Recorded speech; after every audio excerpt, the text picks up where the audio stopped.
열왕기하 21장 1절에서 26절입니다. 므낫세가 왕이 될 때 나이가 12세라 예루살렘에서 55년간 다스리니라. 그 어머니의 이름은 헵시바더라. 므낫세가 여호와 보시기에 악을 행하여 여호와께서 이스라엘 자손 앞에서 쫓아내신 이방 사람의 가증한 일을 따라서 그의 아버지 히스기야가 헐어버린 산당들을 다시 세우며 이스라엘 왕 아합의 행위를 따라 바알을 위하여 제단을 쌓으며 아세라 목상을 만들며 하늘의 1월 성신을 경배하여 섬기며 여호와께서 전에 이르시기를 내가 내 이름을 예루살렘에 두리라 하신 여호와의 성전에 제단들을 쌓고 또 여호와의 성전 두 마당에 하늘의 1월 성신을 위하여 제단들을 쌓고 또 자기의 아들을 불 가운데로 지나게 하며 점치며 사수를 행하며 신접한 자와 박수를 신임하여 여호와께서 보시기에 악을 많이 행하여 그 진노를 일으켰으며 또 자기가 만든 아로색인 아세라 목상을 성전에 세웠더라. 옛적에 여호와께서 이 성전에 대하여 다윗과 그 아들 솔로몬에게 이르시기를 내가 이스라엘의 모든 지파 중에서 택한 이 성전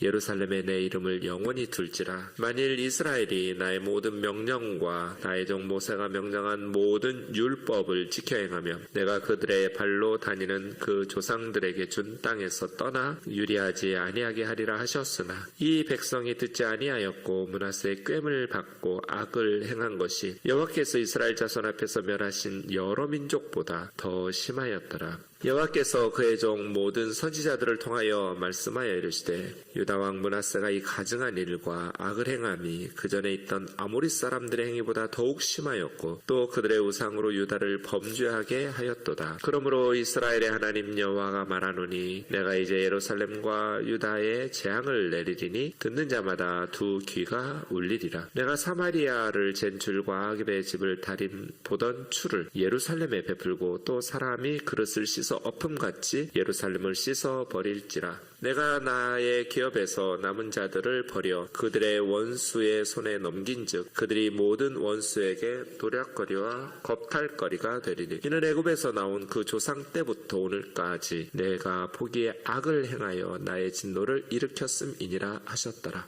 므낫세가 유다에게 범죄하게 하여 여호와께서 보시기에 악을 행한 것 외에도 또 무죄한 자의 피를 심히 많이 흘려 예루살렘 이 끝에서 저 끝까지 가득하게 하였더라. 므낫세의 남은 사적과 그가 행한 모든 일과 범한 죄는 유다왕 역대지략에 기록되지 아니하였느냐. 므낫세가 그의 조상들과 함께 자매 그의 궁궐 동산 곧 우사의 동산에 장사되고 그의 아들 아몬이 대신하여 왕이 되니라. 아몬이 왕이 될 때 나이가 22세라 예루살렘에서 2년간 다스리니라. 그 어머니 이름은 물레셋이요 요빠 하루스의 딸이더라. 아몬이 그 아버지 므낫세 행함같이 여호와 보시기에 악을 행하되 그의 아버지가 행한 모든 길로 행하여 그의 아버지가 섬기던 우상을 섬겨 그것들에게 경배하고 그의 조상들의 하나님 여호와를 버리고 그 길로 행하지 아니하더니 그의 신복들이 그에게 반역하여 왕을 궁중에서 죽이매 그 국민이 아몬 왕을 반역한 사람들을 다 죽이고 그의 아들 요시야를 대신하여 왕을 삼았더라. 아몬의 행한 바 남은 사적은 유다왕 역대지략에 기록되지 아니하였느냐. 아몬의 우사의 동산 자기 묘실에 장사되고 그의 아들 요시야가 대신하여 왕이 되니라. 아멘. 오늘 남유다의 14번째 왕 이제 히스기야의 아들 므낫세 그리고 그의 아들 아몬 두 왕에 대해서 기록하고 있는 내용입니다. 므낫세 하면 그냥 하나님께서 싫어하는 짓만 골라가면서 한 왕 이렇게 생각하시면 됩니다. 어쩌면 이렇게 하나님께서 싫어하시는 일만 골라가면서 했을까? 참 공동체의 나라라는 것이 왕 한 사람만 바뀌었을 뿐이거든요. 히스기야에서 므낫세로. 근데 나라가 완전히 정반대의 모습으로 변해버렸어요. 그래서예요. 지도자의 중요성은 뭐라고 말해도 아무리 강조해도 심하지 않습니다. 그냥 한 사람 바뀌었을 뿐이에요. 히스기야에서 므낫세로.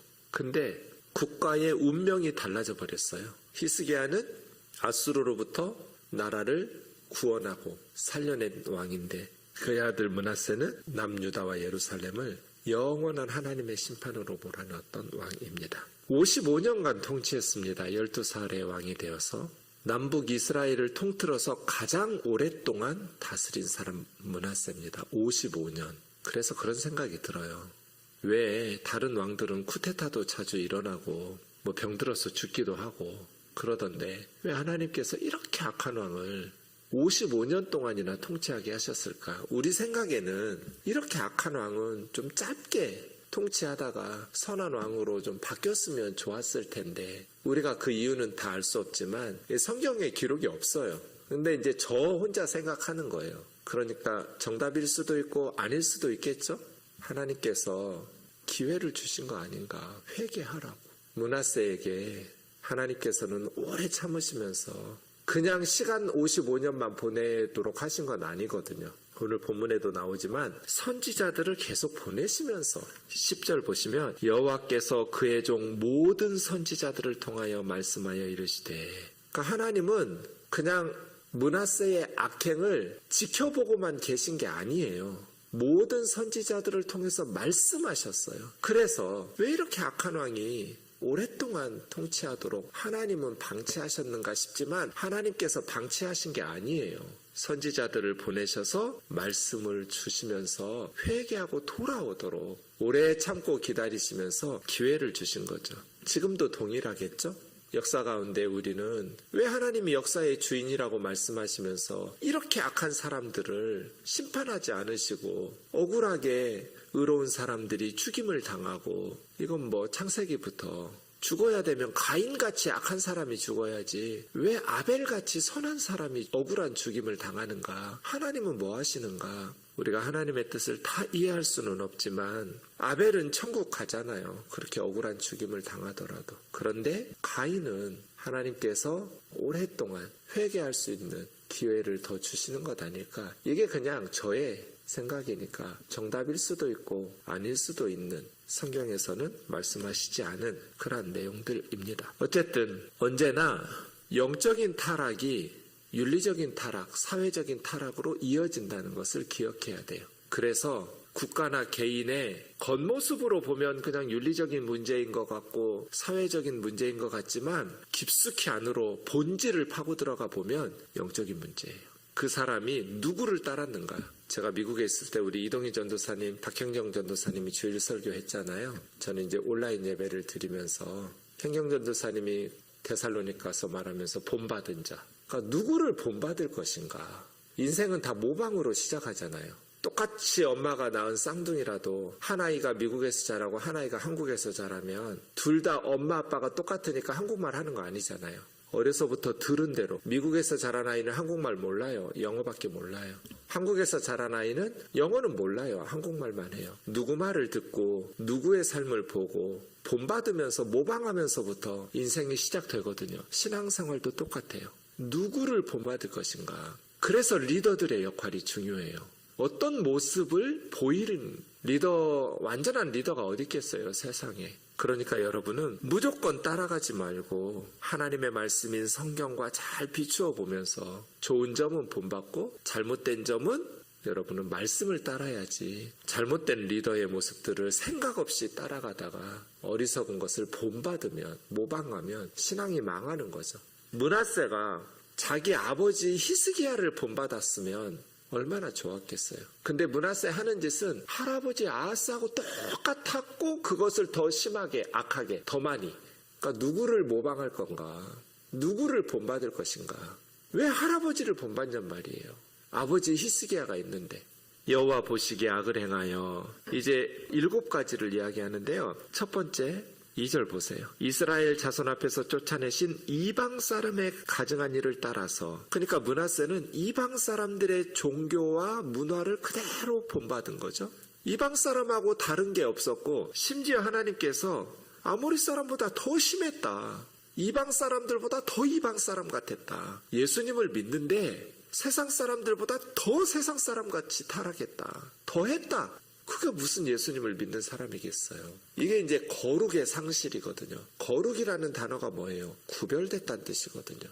이방 사람들과 구별된 삶, 세상 사람들과 다르게 사는 삶.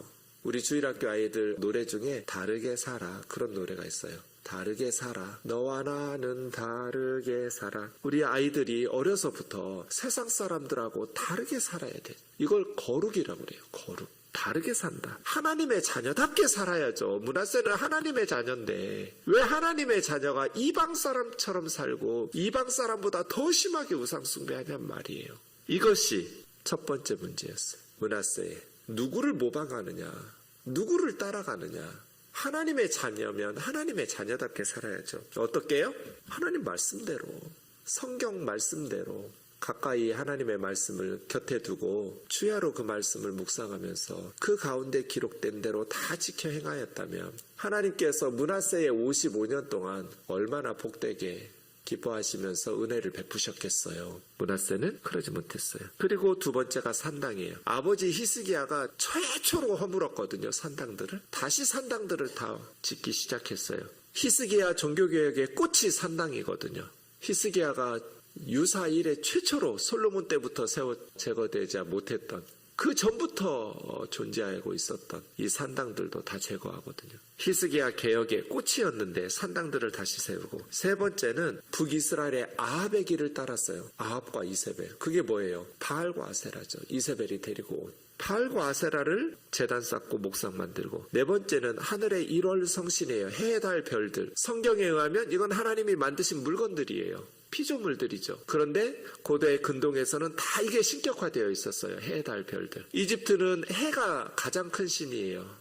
파라오가 태양의 아들이란 뜻이에요. 라가 태양이거든요. 또 북쪽의 메소포타미아, 아수르, 바벨론, 페르시아 이 지역은 달, 쉰이라고 불렀던 월신, 달이 가장 큰 신이에요. 이렇게 해, 달, 별들은 다 신들이었어요. 그 시대에는. 그런데 유일하게 이스라엘은 신이 아니야. 그냥 하나님이 만드신 물건이야. 피조물이야. 그런데 이 므낫세가 신격화시켜요. 1월 성신을. 그래서 심지어 다섯 번째 보면 예루살렘 성전 안에다가 제단을 쌓고 예루살렘 성전 안에 우상의 제단들을 쌓았을 뿐 아니라 두 마당에 하늘의 1월 성신을 위한 제단들을 쌓았어요. 우상을 섬기는 것도 모자라서 이제 하나님의 성전에다가 우상의 제단을 쌓아요? 있을 수 없는 일이에요. 여섯 번째는 자기 아들을 불 가운데 지나게 했는 것은 불 가운데로 그냥 통과만 하게 했지 죽이지 않았다. 그건 성경을 모르는 소리예요. 무식한 소리예요. 인신제사로 바쳤다는 걸 이렇게 표현한 거예요. 할아버지 아하스가 그랬어요.